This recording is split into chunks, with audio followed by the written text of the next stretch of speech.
Can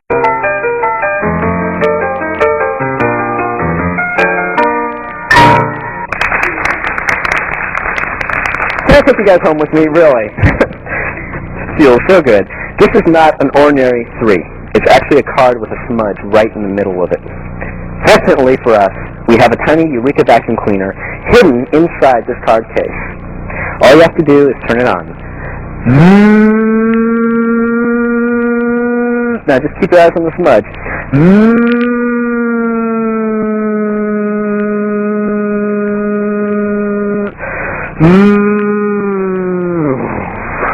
Thank you.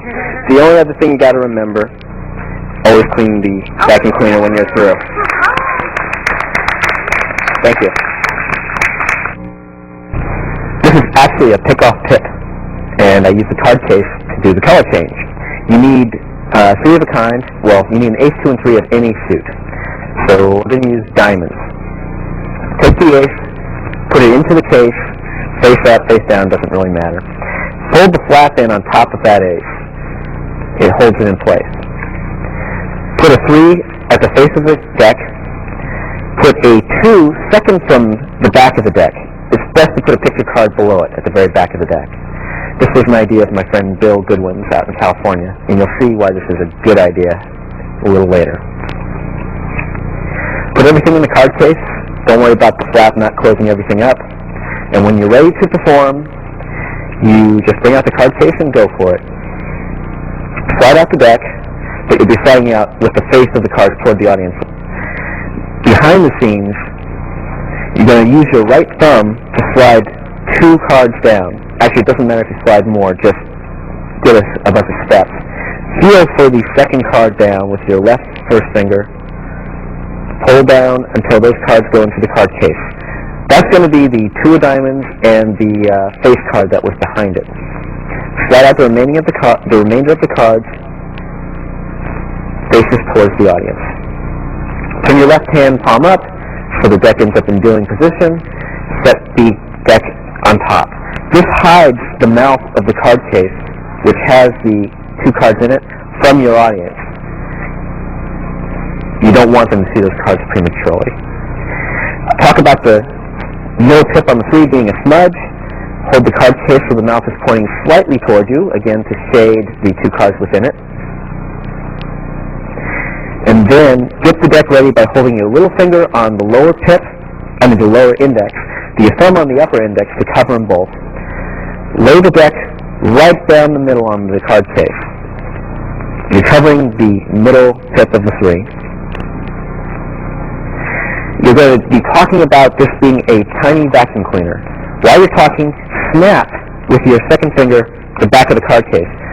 Put your left first finger at the front of the deck and keep your thumb just off the surface of the card.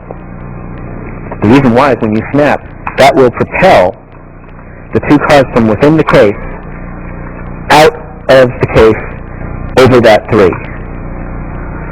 Your thumb's going to cover the index, so they cannot tell it's the 2. So really you have a 2 and the queen covering the 3. In the case, upright. Now the cards are bent, but it's not such a severe bend that you're going to leave a permanent crimp. Hold the deck so they can see the middle tip. If you have to, turn your hand over, whatever the circumstances dictate. Pretend to turn on a vacuum cleaner and make a noise with your mouth. This will cover the sliding sound of the cards sliding out of the case. So while you're making the noise with your mouth, lift the case up just a tiny bit and slide it inward. The 2 cards will be sliding out of the case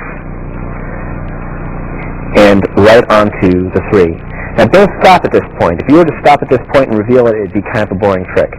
Slide forward again and back and forth a few times and then slide the case off sideways. This little time misdirection will hopefully make the audience forget how far back you pulled the case. So they should just remember you slid the case back and forth over the face of the cards and then slid it off to the right. Set the case down on the table, and now you can push off the face card of the deck and show that you removed the middle tip. The reason why is the face card that was behind it is covering the 3. Thank you, Bill. For a closing statement, you do not have to do this, though. Open up the card case, remove the ace, and say, "That was the spot I removed." Thanks. So, you guys seen enough card tricks yet? No. Good. Oh, thank you. Now, if you are tired of card tricks, I understand. You can tell me. Won't hurt my feelings much. So, do you want to see one more? Yeah. Okay, good. We'll do one more. Could you hold on to this, Rebecca, please? I do things over and over again at home, and I don't know why. Theo, I need you to hold on to two special cards.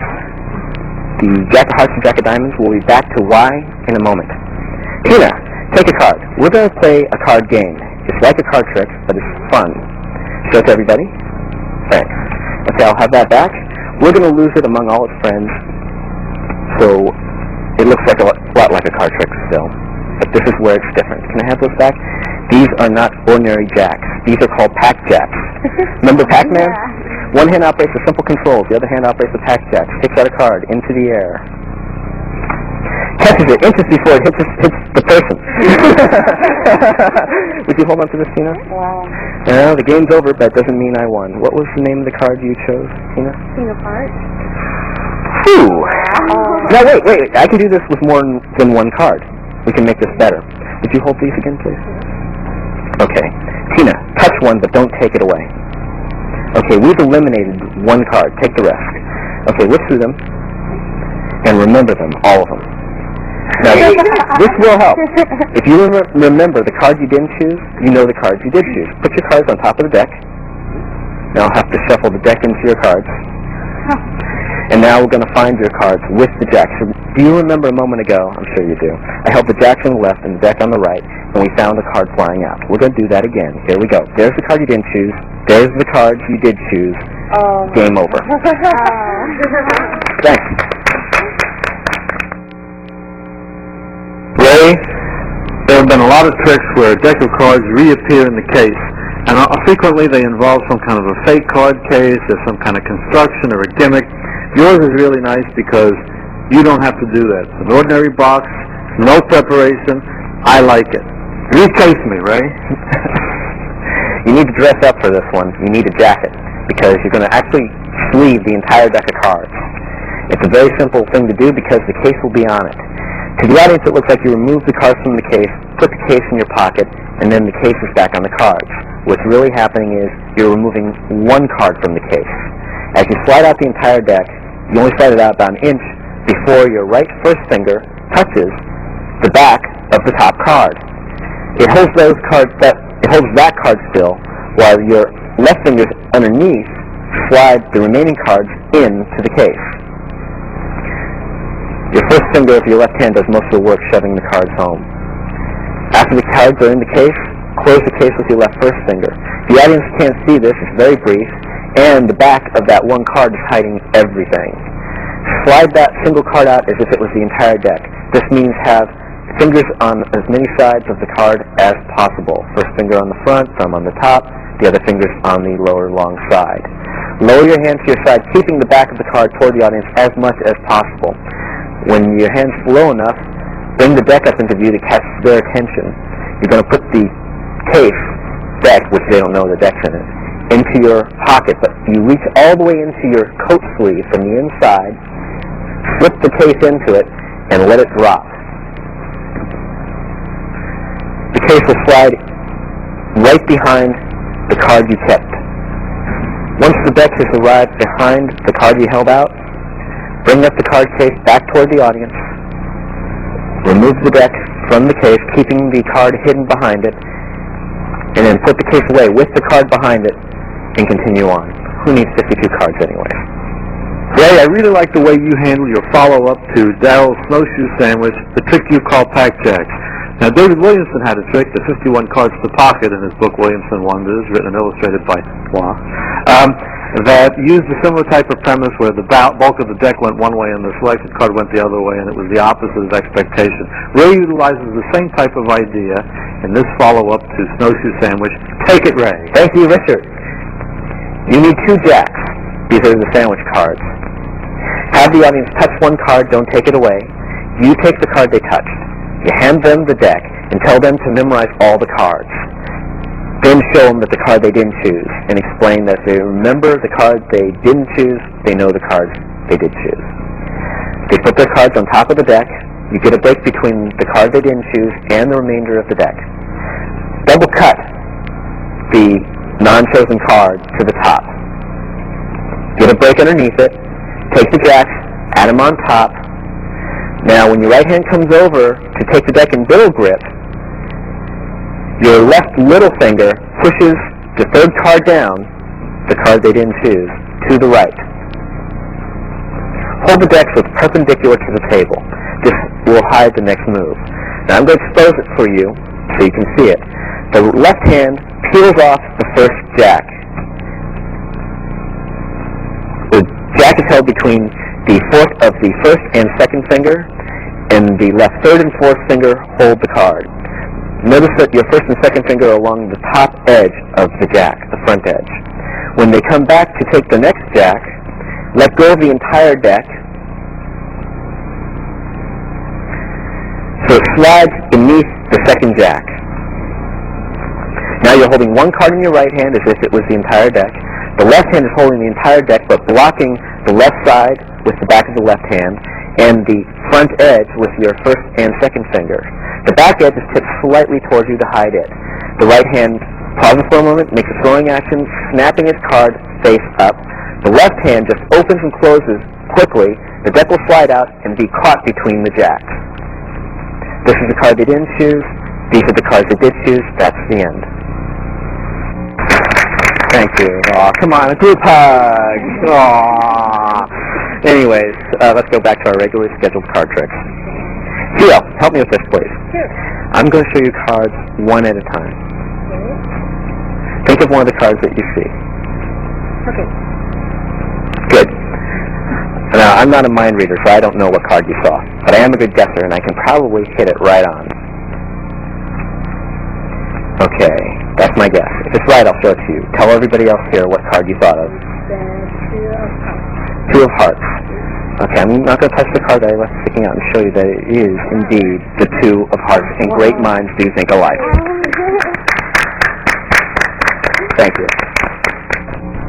Ray, can you do us a favor and tell us a little bit about the item you did called Deep Thought? I mean, it seemed to me almost like real mind reading. That's the impression I'm trying to give the audience. Wait a minute.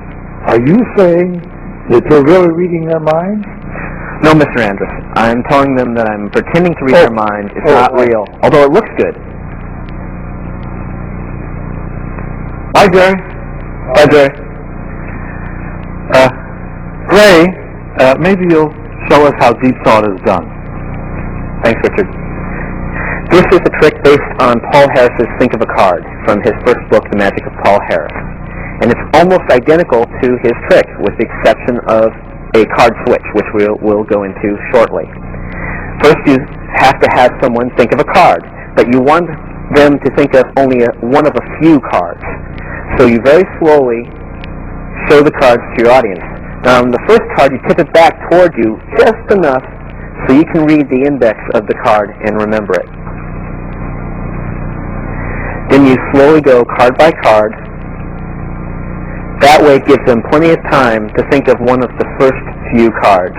Normally, you only have to go through 6 cards or so before somebody says, I got one. At that point, your left thumb jogs back the top card of its deck. That way you can put the cards that are potential selections on top and control them. Shuffle those cards to the bottom by pushing in on the in jog, cutting everything below it, and doing an overhand shuffle. You need a few cards below the selections, so shuffle 5 single cards and throw. Now, the selections are in here. The card that you memorized, your key card, is the 9 of clubs. Those selections could be any one of these, and I can see all the indices. All I have to do is know which card they selected. So I make an excuse for them to tell everyone in the audience the name of the card, supposedly so everybody knows what the card is when you turn the fan around. You hold the fan back towards the audience. Let's say they call out the 2 of diamonds. I'll give you a better view of how this works. They're going to call out the 2 of diamonds as you close the fan. The way you close the fan is your right thumb contacts the corner of the fan from underneath. The right middle finger contacts the card that they called out, in this case the 2 of diamonds, and presses gently against it. Just close the fan counterclockwise, and your middle finger holds the 2 still, so it will be angle jogged. Now I'm gripping the deck just momentarily between my right thumb and middle fingers on the outer right corners, so I can re-grip the deck in my left hand in a dealing grip. What this accomplishes is my left thumb's going to push these cards square, the 9 of clubs and the 2 of diamonds.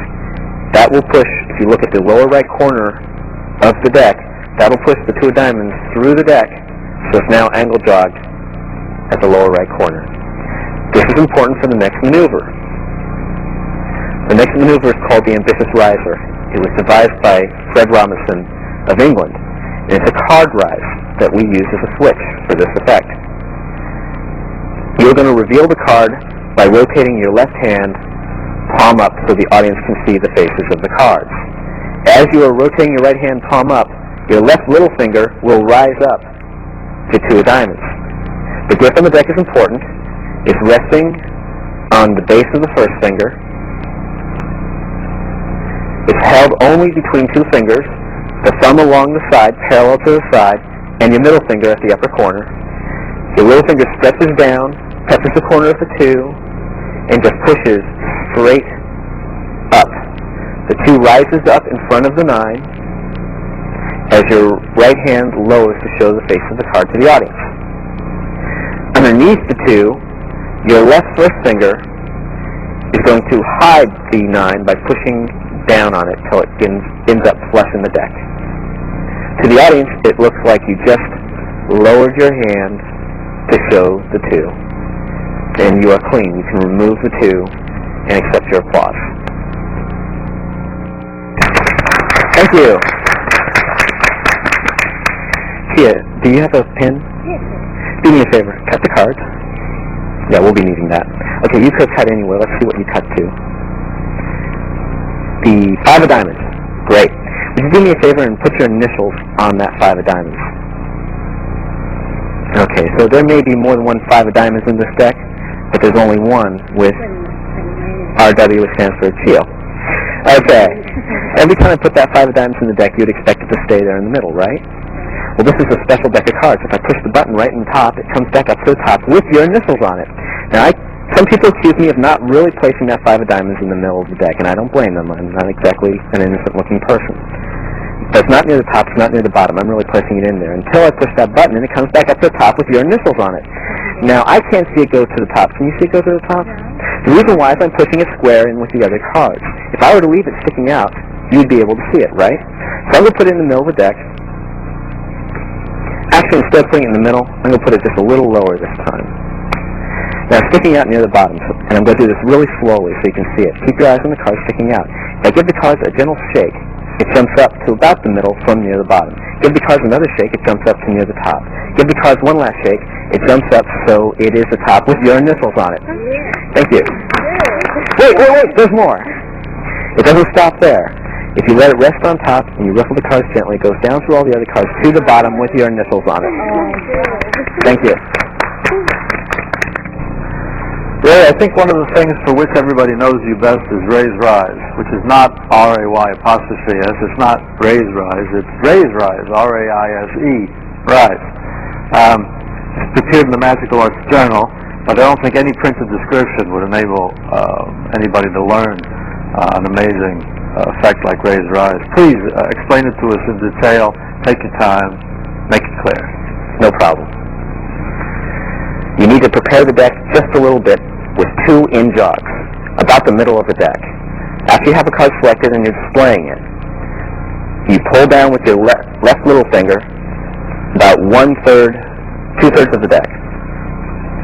Reach up with your left little finger and push out the card above it to the right. Then square it up and it will be in jogged. Do the same thing again about 10 cards below the first one. Now, you don't have to get the 2 in jogs this way. You could just as easily spread the deck and in jog the cards as a card is being selected. This is just how I do it. You need to insert the selection between the in-jogs. The easiest way is to riffle down with your left thumb until you feel a click caused by the first in-jog card. Continue riffling about 5 or 6 cards. Insert the selection in between. So now the selection is in between the block of cards between the jogs. Show the audience the face of the selection.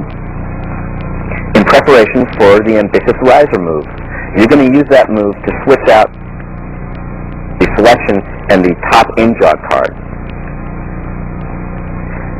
So as your hand lowers, your left little finger does the rise, and your left first finger pushes in on the selection. Now when the selection is almost square with the deck, pull down on it so you are able to cut the deck with the selection being on top of the lower half. As you're about to slap the lower half on top of the deck, glide the top card of the left half so you will have an in-jog when the cut is complete. Now you have 2 in-jogs, one in the middle, one near the top, and an indifferent card sticking out that the audience thinks is a selection. The selection is on top of the deck. This is where the action starts. You're going to shake the deck downward and upward. I try to make it as small shake as possible, but when learning I suggest you bend at the wrist until the entire face of the deck is pointing towards the audience, and then swing up. That gives you lots of time and lots of swing. You don't have to swing from the arm, just from the wrist. Now while you're doing that move, that shaking move, you're going to do the ambitious riser from the lowermost in-jogged card. Just reach back with your little finger, rise it out. At the same time, your first finger, your left first finger, pushes in on the indifferent card that was sticking out. To the audience, it looks like the card just magically jumped up about 10 cards into the deck. Now, to help the audience see that, it's helpful to make sure the deck is beveled. That way they can see the card make its way up to the top. Do the next card the same way. Rise out the in-jog card that's near the top of the deck, push in on the in-jog card from the middle while you're shaking the deck. Pause again so the audience can see that the card is very close to the top. Now for the last card, you have 2 ways of doing it. You could either glide back the top card of the deck so you have an in-jog and do the same move with the top card of the deck, or you can do something just a little easier. You can just use your left thumb to do the same thing. Reach back with your left thumb while you're shaking the deck, touch the middle of the top card, push it forward. At the same time, your left first finger pushes in on the indifferent card that was sticking out. Pause a moment, then you're going to reveal that the selected card is on top of the deck by pushing with your left thumb down and out.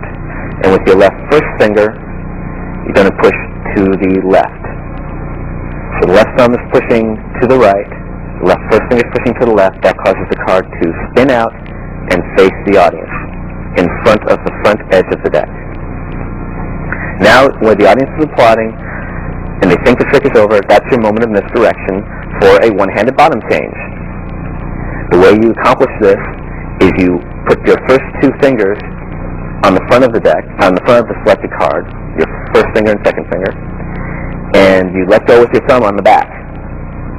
Now slowly pull the selection down toward the outer right corner of the deck until you can let go with all your fingers, and the deck will be balanced on the card. Now your left thumb, can push the new top card to the right and outward.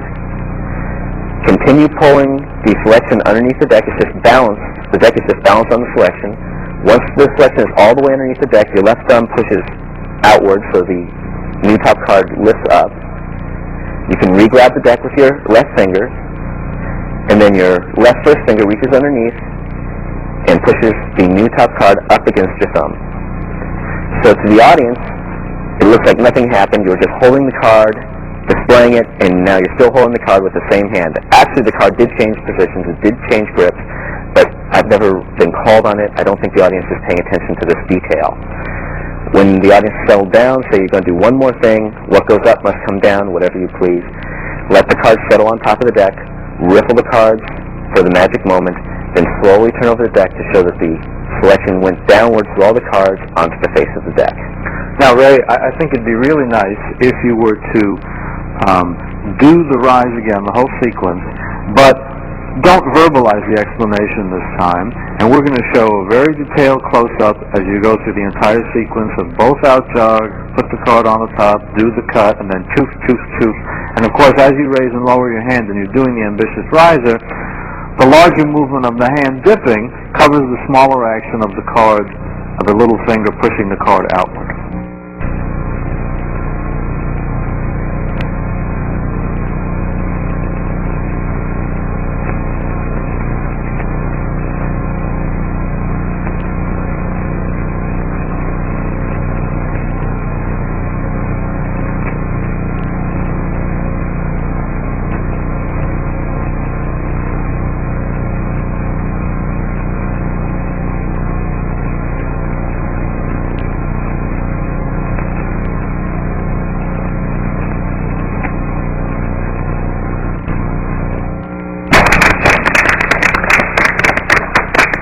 Okay, you guys still around? All right, let's do another card trick.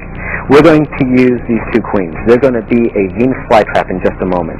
Theo, I need you to choose a card. Please touch the back of one card. Good choice, the Queen of Diamonds.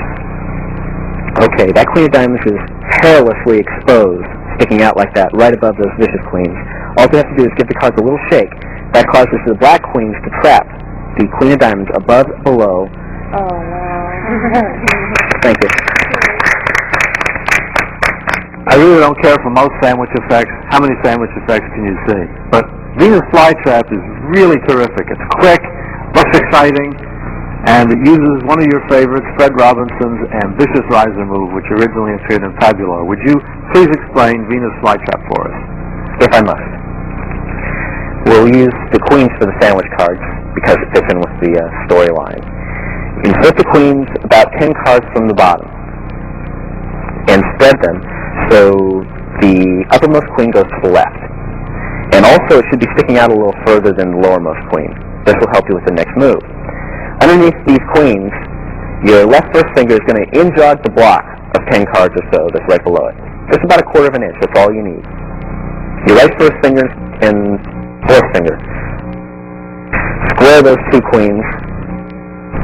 Now underneath the deck, the lowermost queen is in-jogged below the outermost queen. While you're squaring, your left first finger can pull down and in on the lowermost queen. You're going to push that lowermost queen square with the upper block. It shouldn't be on top of this lower block. It should be even with the upper block. Pull down with your left little finger on the step so you can push up against the back of the red queen. Ask the audience to select a card. Spread the cards for the selection. As that's happening, your left little finger is going to push the red queen out to the side at an angle, much like a side steal. It's pivoting on my left second finger at the upper right corner. When you've got it out far enough, hold it underneath the spread with your right fingers. When the audience touches the card, take it completely away underneath the spread, flip the selection over, face up, flip it face down, out jog it. Now you will load the red queen from the right spread on top of the selection as you square the cards. I'm pivoting the red queen on its upper right corner on my right first finger. The important thing is to make sure that that queen is in-jogged, because you will do the ambitious riser move with it shortly. Bevel the top cards of the deck back towards you so it covers the in-jog from the audience's view. Now you're going to do that same shaking motion from raise rise to cover the move. As your hand shakes the deck, reach back with your little finger, touch the queen, pull it out to the right, do the rise move, but don't rise it so far that you cover the selection. Now you have this situation where it looks like you're sandwiched, but there's this gap between the selection and the lowermost queen. The way you fix that is by breaking your wrist so it tips down, and underneath the deck, pushing up with your first finger until the lowermost queen touches the face of the selection. But when you break your wrist and tip down, it covers the fact that there's this gap in the cards being pushed up. Don't sit in this position too long. The people start to notice. Grab the 3 cards at the right side with your right hand, flip out the deck, and you have a sandwich that you can display. No, no more. I can't do more. No. Oh, please. Oh, well, say please. Rebecca, you're going to help me with this. I'm going to riffle the cards towards your eyes, and you're going to see all the faces of all the cards. And you're going to think of one of the cards that you see. Okay. Now, don't think of the face one. That's too easy. Oh. You got one? Mm-hmm. Okay. Now, I'm going to riffle the cards again. The card that you were thinking of jumps out of the deck. What was the card that you were thinking of? Clay. Oh. What was it? 5 clubs. Oh! That's half right. So use 5 clubs on a 10 of clubs. Okay. Well, let's do something else. Let's take the 10 of clubs and insert it back in the deck. I think that was about the spot it was at. Would you please hold on to the corner of the card? Go ahead and gently pull. And that re-heals the 10 of clubs back to the full state. Go ahead. Show everybody. Back to the way it was before. You are healed! Oh my God. Sometimes you're half right, sometimes you're half wrong. In this trick, he's only half right, but it's the good half. Our many decent tournament restored card routines that are quick, visual, not a lot of monkeying around. Please teach us how to do half right. With pleasure. The purpose of this tournament restoring card was to have motivation for tearing the card, and this is what I came up with. You need to have a setup. In the middle of the deck, you need a 10 of clubs, a 5 of clubs, and half of a 10 of clubs from another deck. And it doesn't matter what deck that's from. If you notice, I've got a different back from this deck. They never see the back of the half card. So that's your setup. 5 at the bottom, half card, and then the matching 10. You need to hold the deck so the half card is towards the lower end. Bevel the deck to the left to make it easier for you to riffle the corners. This is a very old force. I don't know where it came from, and it's not 100%, but if you have a large repertoire, you should be able to go into other things if this fails. Hold the deck at the lower left corner, and then riffle the cards slowly so the audience can see all the faces of the cards. And ask them while you're riffling to think of one.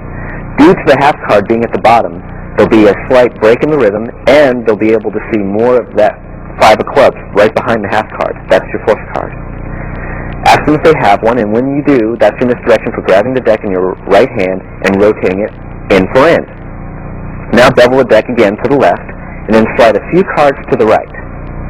That's to hide the next move. It's not 100%, and you need to cover possible accidents. You're going to say that there are cards going to jump out of the deck, the card they're thinking of. Grab the deck at the bottom. Now the half card is along the top edge. Riffle the cards, and the half card will jump up. Now the reason why the bevel's there is because if the half card jumps too far to the right, the bevel to the right will cover that. If it jumps too far to the left, the bevel at the left will cover it from the audience's view. Square the deck, and now you're going to pretend to rip the card. The reason for ripping the card is you're going to ask them, did they think of this card? They said no. And you look at it for a second, you think, the 10. Oh, you thought of a 5. And they go, yes. You go, oh, well, I was half right. While you do that, you grab the upper right corner of the 10, the half card, pull it in towards you so you can get a little finger break with your left little finger. You got to pretend to rip the card by pulling the deck toward the audience and the half card toward you. Try to rub the edges of the half card against the deck as you tear to get a nice ripping sound. Now you say you're half right. You were half right. It was half of the 10, 5 clubs. That's the best motivation I can come up with. I'm sure if you put your mind to it, you might be able to come up with something else. While you're displaying the half card, you get an in jog with your left little finger. The way that's done is you have a break, your left little finger pulls down and presses on the card below it. Pull to the right and then square. This results in the real 10 of clubs being in-jogged. Insert the half card in the deck just below the in-jogged 10. The way you do that is riffling down until you feel a click caused by the in-jogged 10. Riffle a few more cards, insert the half card. Now you will turn your hand palm up to display the back of the card. As you're doing that, you will do the ambitious riser to switch out the cards. Reach down with your little finger until you feel the corner of the in-jawed card. Pull it out to the right, push up. As that's happening, your first finger underneath the deck pulls the half card in square with the deck. Have the audience grab the corner of the half card, pull the deck away, and let them see that they have a completely restored card. Now while they're doing that, rotate the deck end for end, so now the half card's at the back, riffle the cards towards you, causing the half card to jump out of the deck. This enables you to cop the card as you remove the deck.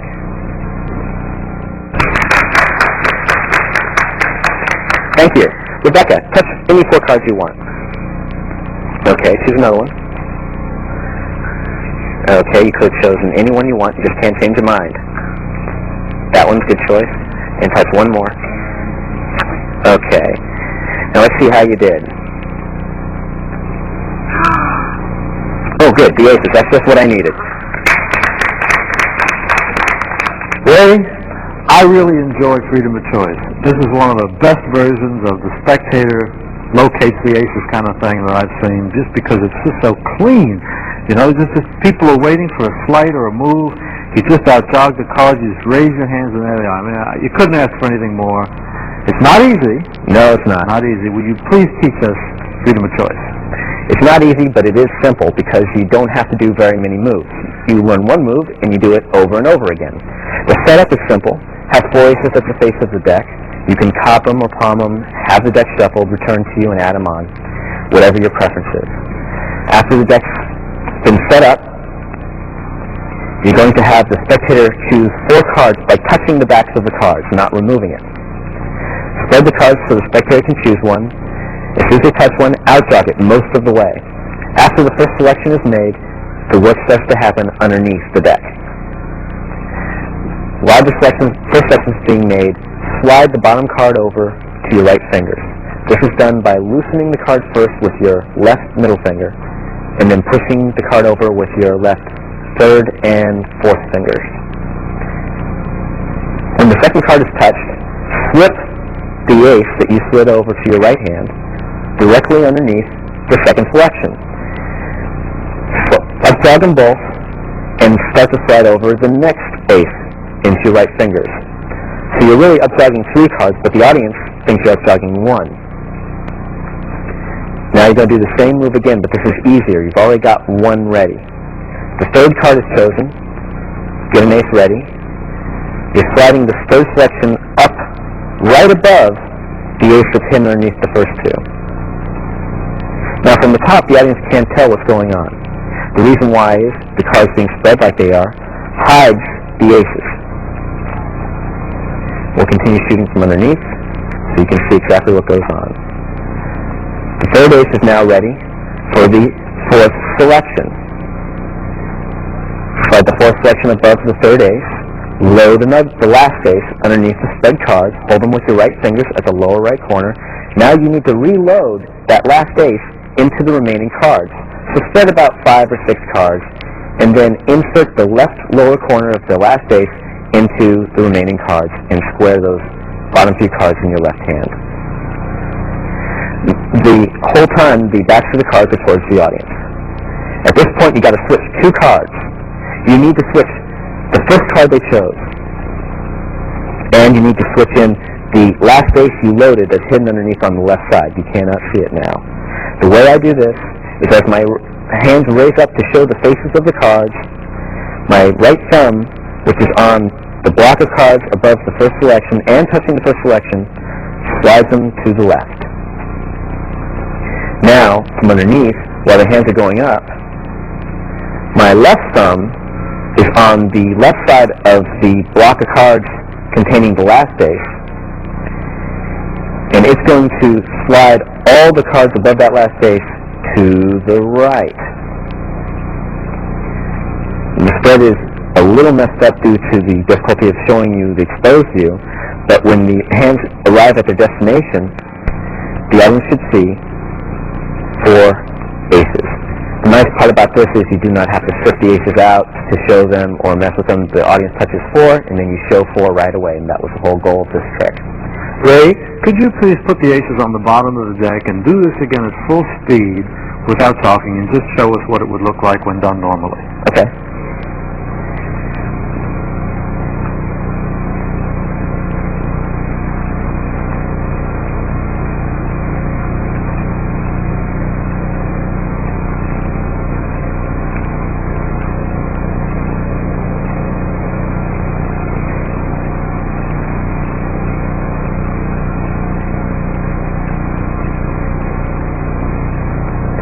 Now there is a cleanup for this, Richard.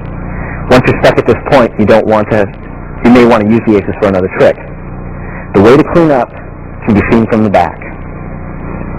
You have 4 exposed corners.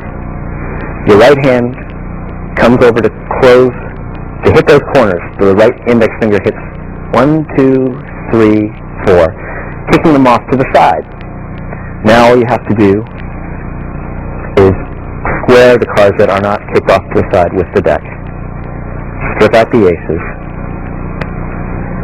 and you're ready to go on with the next effect.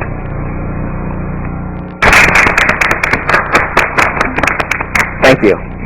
Theo, help me mix these together, please. Take the red ones, turn them over. Hand me a red one, please. Black, red, black, red, black, red, black. Okay? That's a dress rehearsal. Take the red ones, please. We're going to mix them together. Okay. Red, black, red, black, red, black, red, black, red, black. Okay, that puts them in a mixed position. Until you push on the back, that button there separates the black ones from the red ones. Because the black ones are an oil-based ink, and the red ones are water-based ink. I can remix them. It takes a little work, but if you squeeze hard enough, that causes the blacks and the reds to instantly remix. I've seen a lot of versions of Oil and Water before, and most of them are pretty boring. But this one is particularly amazing, and we know it's a good version because Larry Jennings uses it a lot, and he certainly has good taste. So why don't you show us all how to do this version of Oil and Water? I'll need your help for this, though. I can stay. Take the red ones, and I'll take the black ones. We're going to apparently mix them together so they alternate in color. Right. But we're really doing sort of a modified Elmsley count. Right. Okay, turn your cards face down. Right. Put one in dealing grip in my hand. Right. Now, I'm going to pretend to place one card on top of that, but what I'm really doing is a triple push-off, just like in an Elmsley count. Right. And as I'm pretending to add those 3 cards as one, I steal this card you gave me back underneath, just like in the last phase from the Elmsley count. Now, to add a little extra convincing, you slide the top card forward of the block so it looks like there's 2 cards. You actually have 3. You really have 3. Right. Okay, place one more card down on top. Now I get a break underneath this one. Which one? The one you just gave me. Okay. Big break. As I go to take the next card, I steal the card you just put down with my right finger. You're leaving the top card and pulling out 2. Yep. Okay. Now you're clean. Put one card down. I take one cleanly. You put one card down. I take one cleanly. And you can turn them over, and their reds and blacks are separated. So 2 moves, and then 2 clean mixes. It's really devious. I think there's a second phase to this, Ray. Yes, there is. And the funny thing is, the second phase was invented before the first phase. Okay. Okay. The cards start off mixed. You turn them face down, and you push real hard in the middle of the packet to give it a concave bow. This will help with the moves they're going to follow. You're going to do a bunch of double lifts in a row. Push the first card off, getting a break underneath the second card down. Flip the first card over, pick up the double back to back. It's the first and second card. First and second cards. Do the same thing with the third and fourth cards. Push the third card over, get a break underneath the fourth card, flip the third card on top, pick up the back-to-back double. Which is the third and fourth cards. Correct. Do the same thing with the fifth and sixth cards. Push the fifth card over, get a break underneath the sixth card, flip the fifth card face up, pick up the back-to-back double. That's the fifth and sixth cards. Notice that they're being spread to the left as you go. Push the 7th card over, flip it face up, pick up the 7th card by itself, leaving the 8th card in your left hand back outwards. This is a red card. This is a red card. The audience believes this is 4 red cards. Well, they're going to be convinced of that in a moment. The right hand places its cards face up on top of the left hand card. But the left-hand card is way down there. Lined up with the far right edge of the packet. Right. Now you're going to pretend to spread those red cards to the right. Your left thumb touches the left edge of the red cards, and the left first finger touches the middle. Slide your left hand to the right, and it looks like the cards are spreading. You're just sliding this two. Yeah, but you do this while the packet is black side up, correct? No, you turn the packet over in this condition, say, and that leaves red cards on the bottom. Ah, okay. That's a good illusion. Now you can show both sides of the packet, and then square up. Now, if you're squaring up, you're going to side steal the bottom two. Nothing fancy, just a straight side steal. Into the right hand. Into the right palm. This was a suggestion from Louis Siminoff to close the trick. Your right hand's going to do a color change by laying on top of the packet and pressing downward. Then you spread your fingers, and now you can spread the cards to show they remix back into the red-black condition they started in. Instantaneously. It's amazing. Yeah, forever. Theo, touch 3 cards, please.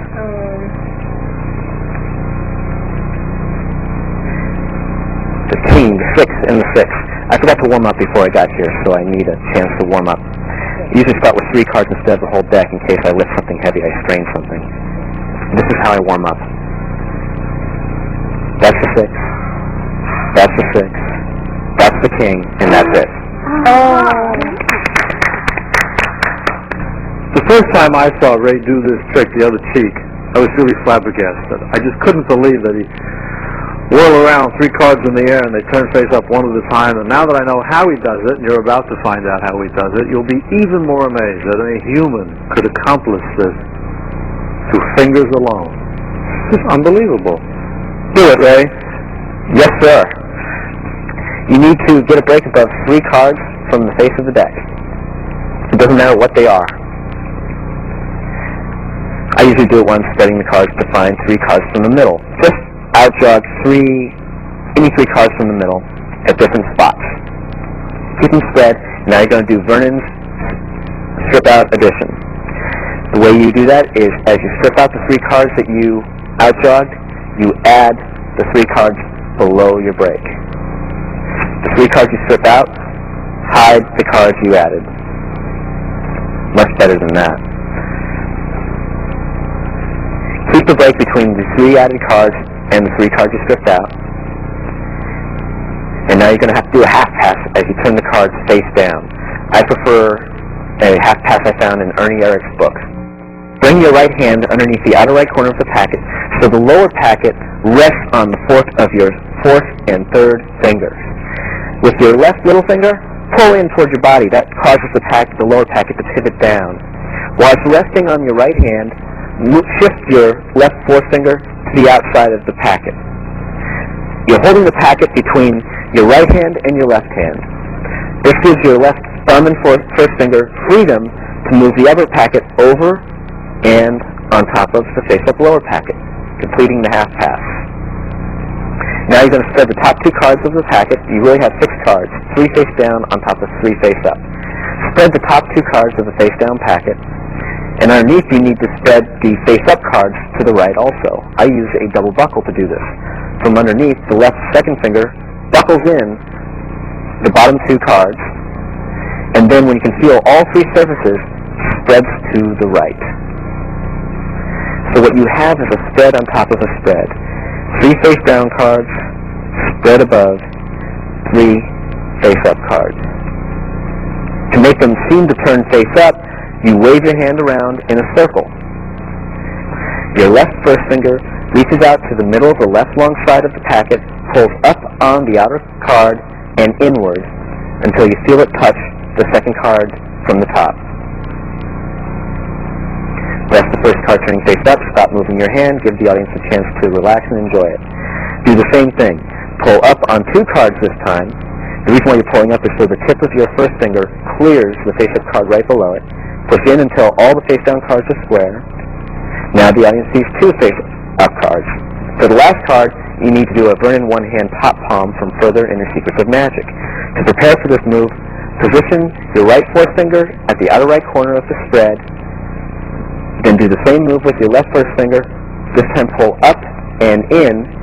The face-down cards will pivot on the outer right corner against your right forefinger until the cards end up in palm. Readjust to grip the cards comfortably in palm, and you now have 3 face-up cards showing towards your audience. Now you can just drop them into your left hand because the trick is over, and relax your right hand and unload when you can. What are you going to say now? The first trick I ever learned. My uncle gave it to me. He gave me a jack. He gave me an empty box. Yes, a jack in the box. He was a very cheap man. I was a stupid kid. And he said, you supply your own music, kid. So here we go.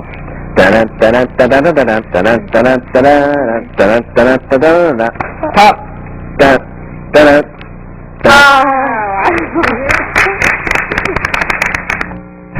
In the early 80s, I published a trick by Larry Jennings called Astrocarding, which is almanac. It was the vanish of a single card from the top of a card case, and it reappeared inside the card case. It used a rather large slit. Ray's trick, on the other hand, is absolutely impromptu, can be done at any time with any card case. Ray, please show us how it's done. Sure. This is the result of some collaboration between me and my friend Bill Goodwin. You need an empty card case and a jack. Hold the card case thumb notch down in your left hand, dealing grip. First finger's on the front, the other 3 fingers are on the side. Your thumb is parallel with the left long side. Set the jack on top of the case face up, but notice the jack's a little off to the right. That's going to give you some leverage for the Cardini color change. The way you do the Cardini color change is your right hand comes over to snap the card, supposedly to snap the card into the case. But what really happens is your left fingers pull up at the last second, moving the card out of the way of your striking left finger. Now the right hand is blocking the audience's view of this card from the front. You're going to apparently turn the case over to show the other side. Just grab the outer corners of the case with your right second finger and thumb, pivot it right on top of the card so the audience gets to see the other side. Put the case in dealing grip back into your left hand. To produce the card, you need to use a move devised by Matt Solian to produce a card from a card case. It was later improved by Ed Marlowe to make it look a little more realistic. Open the flap with your right hand and keep the back of your right hand in front. This blocks the audience's view so they cannot see that the case is empty. Insert your left thumb into the case.